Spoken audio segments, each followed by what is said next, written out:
बहुत समय पहले की बात है। एक गांव में दो किसान रहते थे। एक का नाम था राम और दूसरे का नाम लखन। दोनों बचपन के दोस्त थे और उनके बीच गहरी दोस्ती थी।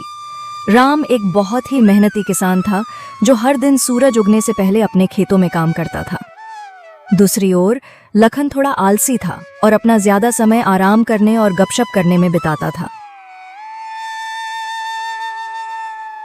लक्ष्मी, मैं खेतों पर जा रहा हूँ तो मेरा खाना बांध दो, मैं वहीं पर खा लूंगा। आज खेतों पर थोड़ा ज्यादा समय लग जाएगा। जी, मैंने आपका खाना पहले से ही बांध कर रखा है।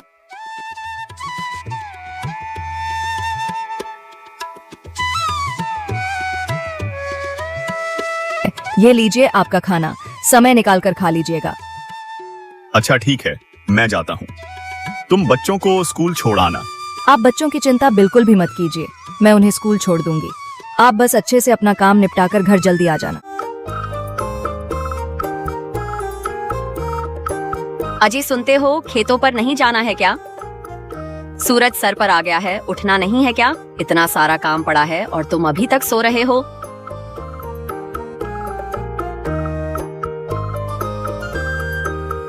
अरे क्या हो गया भाग्यवान, तुम सुबह सुबह इतना क्यों चिल्ला रही हो? चिल्लाऊं ना तो और क्या करूं?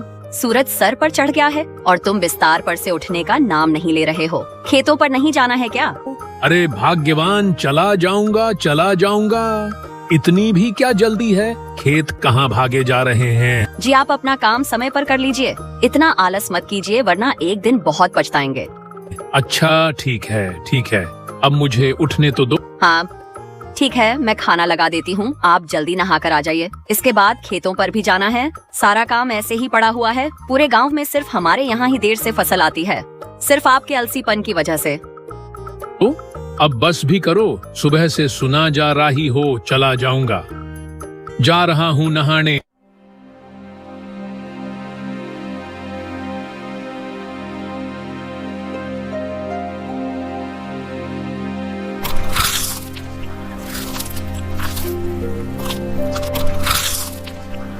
खाने में बस ये दाल चावल ही है, कोई सब्जी नहीं बनाई क्या? अजी सब्जी तो तब बनाऊंगी ना जब आप काम करके कुछ पैसे लेकर दोगे। पिछली बार जो फसल बिकी थी उसके अब थोड़े बहुत ही पैसे बच गए हैं, जिसमें ये दाल चावल ही खाने को मिलेगी आपको। अगर सब्जी खानी है तो जल्दी फसल उगाइए।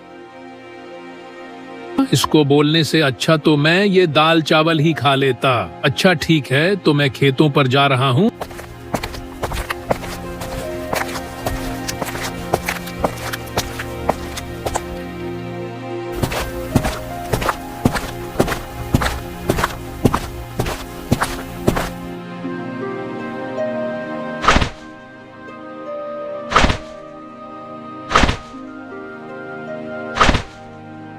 अरे राम भाई, सारा खेत आज ही जोत डालोगे क्या? कुछ कल के लिए भी छोड़ दो। हाँ लखन भाई, बस थोड़ा सा ही खेत बचा है, उसे भी आज ही जोत दूंगा ताकि कल से मैं अपने खेत में बीज बोल सकूं।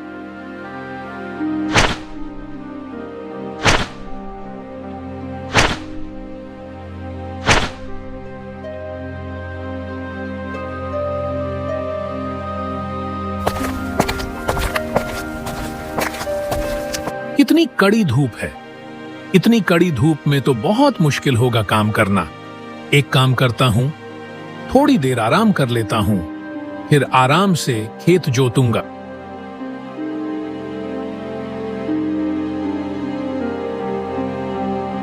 चलो अब थोड़ी सी जोताई कर लेते हैं।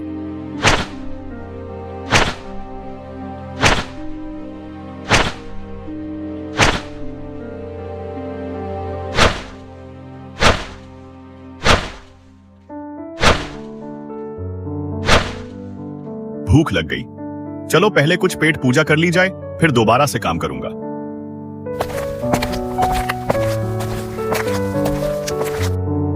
राम खाने का डब्बा लेकर बैठा ही था, तभी वहां एक साधु बाबा आ गए। अरे बेटा, बहुत भूख लगी है, कुछ खाने को मिलेगा क्या? साधु महाराज, आज मेरे पास ज्यादा कुछ खाने को नहीं है। यह मेरी पत्नी ने रोटी सब्जी और धनिया की चटनी बनाई है, खा लीजिए। यह राम के पास कौन आया है? कोई साधु महाराज मालूम होते हैं। चलो चलकर देखा जाए। प्रणाम साधु महाराज। खुश रहो बेटा, तुम्हारा कल्याण हो। महाराज, मैंने आपके लिए आसन लगा दिया है, आप यहाँ बैठकर खा लीजिए। पर बेटा तुम्हारा खाना मैं खा लूंगा तो तुम क्या खाओगे? आप मेरी चिंता मत कीजिए बाबा, मैं थोड़ी देर में घर जाकर खा लूंगा। आप ये खाना खा लीजिए।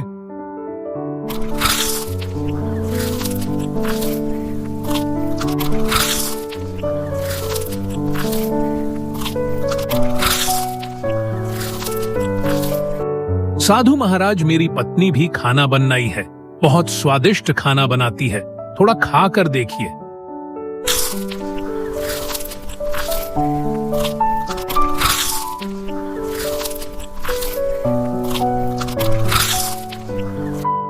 मेरी भूख शांत करने के लिए तुम्हारा बहुत बहुत धन्यवाद।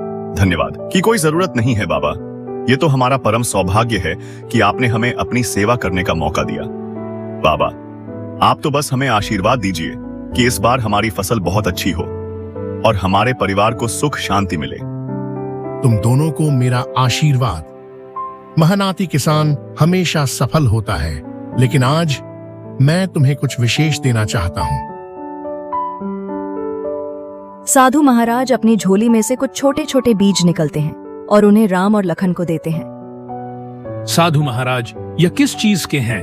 क्या यह कोई विशेष फसल के हैं? यह कोई साधारण बीज नहीं है, यह जादुई बीज है। इन्हें अपने खेतों में बो दो तो हाँ, तुम्हें वही देंगे जो तुम बहुत ज्यादा चाहते हो। हम आपकी इस मुलाकात के लिए बहुत आभारी हैं। साधु महाराज, मैं इन्हें बहुत अच्छे से देखभाल करूंगा और इन्हें रोज पानी दूंगा। लेकिन ये जादू है, तो हमें इतनी मेहनत करनी है कि क्या जरूरत है? पर यह बात हमेशा याद रखना, जादू उसके लिए काम करता है जो उसकी कदर करता है। यह बीज अपने आप में शक्ति रखते हैं, लेकिन अगर तुम इन्हें सही देखभाल नहीं दोगे तो तुम्हें इनसे कुछ भी नहीं मिलेगा। हर दिन इन्हें प्यार और मेहनत से सिंचना, तभी ये फल देंगे। जी महाराज, हम आपकी बातों को समझ गए हैं। हम इन्हें बीजों को रखेंगे और इन्हें बहुत प्यार से सिंचेंगे। अच्छा बेटा, तो अब मैं यहाँ से प्रस्थान करता हूँ। साधु से जादुई बीज प्राप्त करने के बाद राम और लाखन अपने घर लौट रहे थे। तभी रास्ते में दोनों आपस में बात करने लगते हैं। लखन, ये जादुई बीज बहुत अनमोल है। साधु महाराज ने कहा है, अगर हम इन्हें प्यार और मेहनत से सिंचेंगे तो यह हमें बहुत कुछ देंगे। मैं तो कल ही इन्हें जकर अपने खेत में बोने वाला हूँ। लेकिन ये जादू है, तो हमें इतनी मेहनत करने की क्या जरूरत है? मुझे नहीं लगता कि रोज पानी देने से कोई खास असर होने वाला है। हाँ, खुद ही उग जाएंगे और फल देंगे। लखन, साधु महाराज ने साफ साफ कहा था कि प्यार और मेहनत के बिना कुछ नहीं मिलेगा। यह बहुत जरूरी है, लेकिन इनका पूरा फायदा उठाने के लिए हमें इनकी देखभाल अच्छे से करनी होगी। मैं कोई भी जोखिम नहीं लेना चाहता, इसलिए मैं तो इन्हें बहुत अच्छे से सिंचूंगा और इनकी बहुत देखभाल करूंगा। इसके बाद दोनों अपने अपने घर की ओर चल पड़ते हैं। दोनों घर पहुंचकर सारी बात अपनी अपनी पत्नी को बताते हैं। जी, ये तो बहुत अच्छी बात है। भगवान की भी इस समय हम पर बड़ी कृपा है, तभी तो आपको साधु महाराज मिले। लक्ष्मी, तुम सही कह रही हो। वह साधु किसी भगवान से कम नहीं। उनकी आंखों में एक अलग ही तेज था। जैसा साधु महाराज ने कहा है, मैं वैसा ही करूंगा। मैं इन्हें बीजों की खूब सेवा करूंगा। अरे वाह, तो बहुत अच्छी बात है। अब हम बहुत मेहनत करेंगे और बहुत अच्छी फसल लगाएंगे और हमें बहुत सारे पैसे मिलेंगे। अजी, आप बस इंतजार नहीं करिएगा, आप कल सुबह ही जाकर इन्हें बीजों को लगा देना। हन भाग्यवान, यह बीज कहीं भाग नहीं जा रहे हैं। कल सुबह ही खेतों में जाकर इन बीजों को लगाऊं।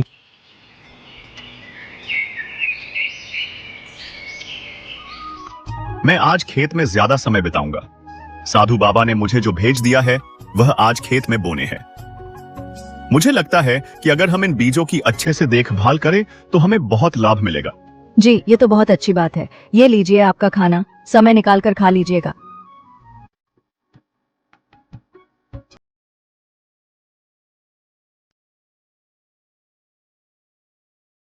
क्या आप अभी तक सो रहे हैं? आज खेतों में बीज रोपाई करनी है और आप अभी तक सो रहे हैं। जल्दी उठिए, आपने बताया था ना कि साधु महाराज ने आपको जदुई बीज दिया है। जल्दी उठिए, चलिए। हाँ हाँ भाग्यवान, उठ रहा हूँ। मुझे सब याद है। तुम क्यों मुझे बार बार याद दिला रही हो? जी, आप ऐसे निश्चिंत होकर सो रहे हैं, मुझे लगा भूल जाएंगे होंगे। नहीं, मैं कुछ नहीं बोला हूँ। मुझे सब याद है। तुम खाना लगाओ, मैं नहा कर आता हूँ।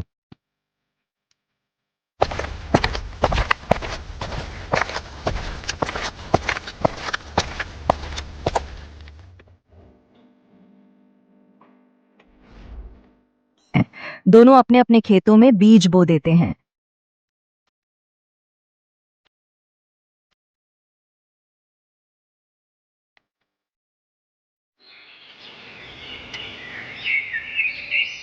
खेतों का काम अच्छे से निपट गया ना? हाँ लक्ष्मी, खेतों का काम अच्छे से निपट गया। मैंने बीजों को भी अच्छे से बो दिया है और पानी भी दे दिया है। कल सुबह जल्दी उठकर खेतों पर चला जाऊंगा। जितना ज्यादा खेतों की देखभाल करूंगा उतना ही अच्छा रहेगा।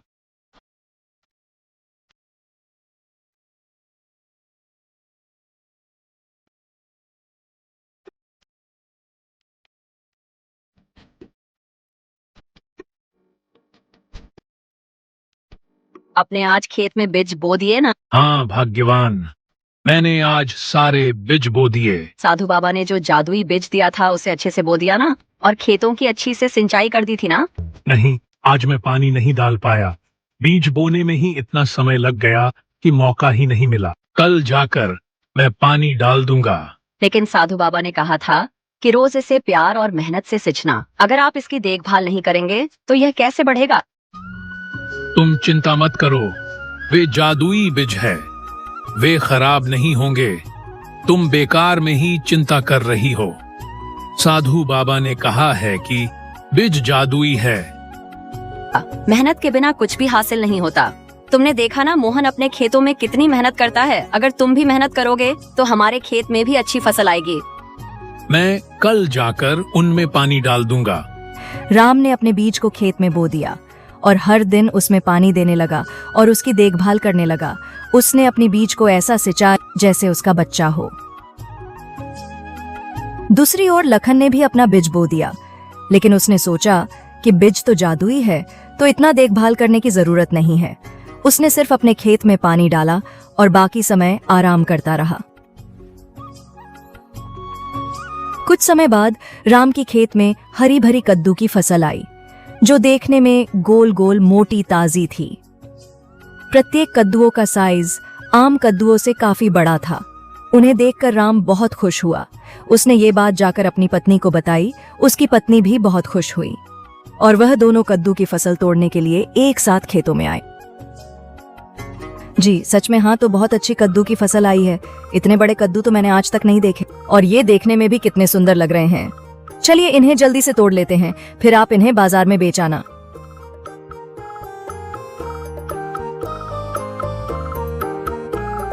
दोनों कद्दू की फसल तोड़ने लगते हैं और देखते ही देखते उनकी टोकरी कद्दुओं से भर जाती है।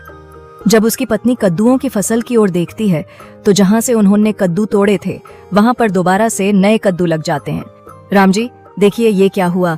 अभी हमने इन फसलों से इतने सारे कद्दू तोड़े थे, ये देखिए इनमें फिर से कद्दू आ गए। हाँ तो सच में जादुई बीज हैं। लगता है इनकी फसलें कभी खत्म नहीं होती। हाँ लक्ष्मी, ये बीज तो सच में जादुई है। अभी तो हमने इतने सारे कद्दू तोड़े थे और फिर से उतने ही कद्दू आ गए। हाँ जी, हमारा तो भाग्य ही चमक गया। अब तो इन कद्दू को बेचकर हम बहुत सारे पैसे कमाएंगे। वहीं दूसरी ओर लाखन के खेत में सिर्फ छोटे छोटे पौधे उगे थे और उनमें कोई फल नहीं आए थे। लाखन अपने खेत में फसल को देखने के लिए पहुंचा तो अपने फसालों को देखकर उलझन में पड़ गया।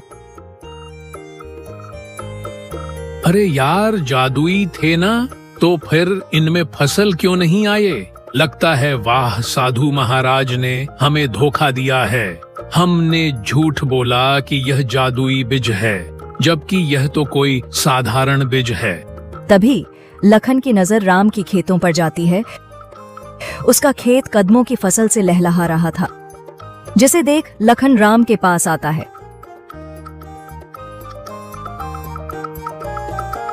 तुम्हारी फसल इतनी सुंदर कैसे हुई? लगता है वह साधु महाराज ने मुझे नकली बीज दिए थे और तुम्हें जादुई। दोस्त, साधु महाराज ने हमें जादुई बीज तो दिया था, लेकिन उन्होंने कहा था कि उनको प्यार और मेहनत से सिंचना होगा।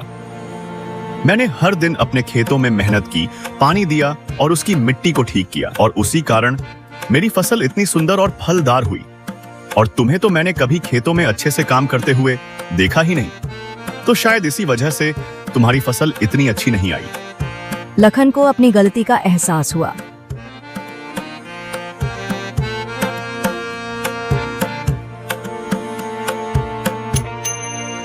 अरे नहीं, मैंने ये क्या कर दिया? यह बीज तो सच में जादुई थे। मैंने इन पर सही से ध्यान नहीं दिया, इसलिए इन्होंने मुझे फल भी नहीं दिया। यह सब मेरे ही गलती है। अगर मैंने भी इन्हें बीजों का अच्छे से पालन पोषण किया होता तो आज मेरे भी खेतों में राम की तरह कद्दू की फसलें लहर रही होती।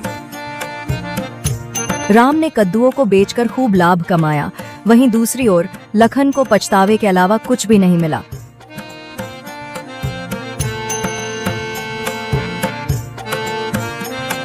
कहानी अच्छी लगी हो तो वीडियो को लाइक और चैनल को सब्सक्राइब करके एक प्यारा सा कमेंट जरूर करें। Thanks for watching.